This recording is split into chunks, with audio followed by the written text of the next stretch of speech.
शीस नवा सुमिरु जगदम्बे जिनके कृपा यगम अपार। एक हाथ में कप्पर धारे दूज हाथ धारे तलवार।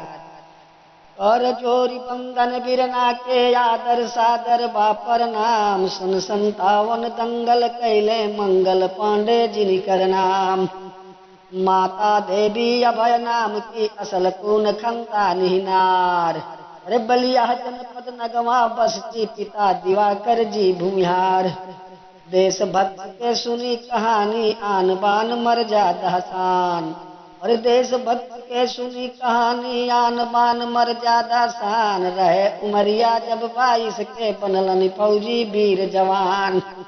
ध्यान लगा के सुनो ये पंचो आगे के हम करी बखान। अंग्रेजन के राज काज में तंग हाल में हिंदुस्तान। हर शासन आसन भेदभाव में जनता के जीवन बदहाल। भारतीय जिये सब भय में गोरा रहलन मालो माल। हिंदू मुस्लिम बने सिपाही बने तिरंगी सिर सरदार। सरकैनिंग के क्रूर चाल से मचल देश में हाहाकार। ब्रिटिश फौज में आइल रहे इनफील्ड नामी हथियार। कारतूस में चर्बी बाटे खूबी भइल जम के प्रचार। बैरकपुर के सरकपुर शहर कोलकाता। बैरकपुर शहर कोलकाता उहवा अफसर गोरा बाग।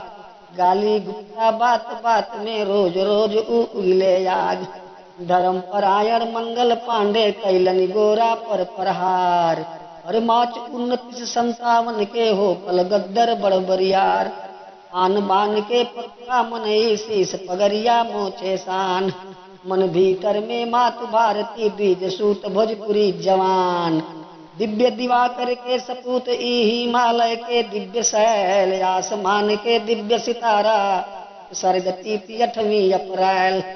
संत साधना सत्य धर्म से वीर कर्म से वीर महान। जात पात से ऊपर होलन देश हित पर जे कुर्बान।